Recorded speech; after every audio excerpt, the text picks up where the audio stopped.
Hi everyone, this is Jennifer Stay from Coloring Pages Bliss, and I'm just sitting here doing a little gel pen doodling to relax and spend a little blissful, colorful moment. Anyway, I just finished recording a couple tutorials on gel pens, and I got thinking that I might spend a little extra time talking about how I store my gel pens. Storage is a big deal when it comes to art supplies. Our art supplies get out of control really fast, and personally I take my art with me everywhere I go, and so I wanted to show you what I have been doing so that my gel pens can come with me. I find the gel pens are one of my favorite things to take and do art with on the go because they're really versatile. You can blend with them, and you can do simple line art. You can write notes with them, so they're really versatile. And just a little simple set like this from the dollar store is a really great option if you lose them when you're out and about. It's not that big of a deal. You can lend them to your little toddler, and if they bust them up, you don't cry. Anyway, this is a little set. Actually, I think this is two sets from the dollar store, and I'm using just a little elastic hairband that little girls use for their hair, and that works really great to hold them together. But being the artist that I am, and I carry these little sketchbooks with me everywhere I go, it's not enough. So I typically carry these little pencil bags. I pick these up for $1 when it's back to school time. I usually buy like 10 of them every year because I use them for everything. They have a nice clear plastic window and a really good zipper to hold everything in. And so this is what I use to carry my art supplies around in my purse. I have a very large purse, as you can guess. And I'm going to be doing a tutorial soon because I've got a really great idea how to combine your sketchbook with one of these. I'm excited to show you that, so keep an eye out for that tutorial to come. Follow me on Facebook and here on YouTube so that you don't miss out on my tutorials. Anyway, in this one here, I keep another dollar store gel pen set.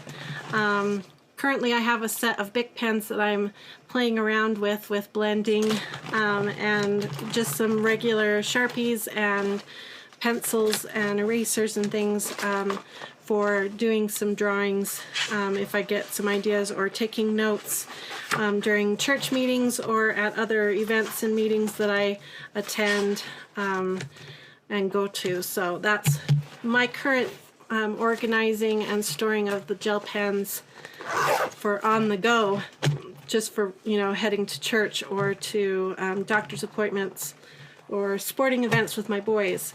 And then at home I have this new set that I have shown in my other tutorials that came in this really great stadium display, which looks like a piece of art in itself, and so I keep this displayed on my bookshelf, and it's a great inspiration to me to remember, pull out your gel pens, Jennifer, and do some coloring if you're feeling stressed or in pain. Pull them out, do some coloring. But my main collection lives in this cute little beauty case. This one's by Mary Kay, but I know that they are made by a lot of different companies. And oh, that was loud. It velcros shut and has little hangers so I can hang it up off of a bookcase or something and display it. And then it has all the little compartments so I can sort them into colors. I have them sorted into browns and golds and oranges and yellows, greens and blues, and purples and pinks, and some reds. It's funny how there's not very many reds in the sets. You notice that?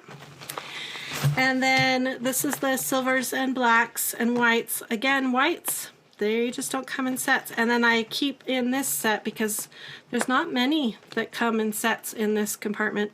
So I keep my odds in here. Like this is the variegated pens, and I keep them in a bag and separate so I can grab them easily. And here's, you know, my white pens. And then I also keep in here a little stack of 3x5 cards so that I can test the pen colors and then do the tap technique to get the pens going again. Like I've said in my other tutorial, I love a really wet pen, a really jelly pen, and so I like to test to make sure that the pen's going to smear good before I go to my coloring page. So 3x5 cards are my favorite for that. If I don't have scratch paper around, I'll go to a 3x5 card. So I keep that in here, and then this particular set, little case didn't come with pockets, but it did come with, underneath this one had a little kind of velcroed compartment where I keep some round cotton swabs, makeup applicators, you know, and then I keep my little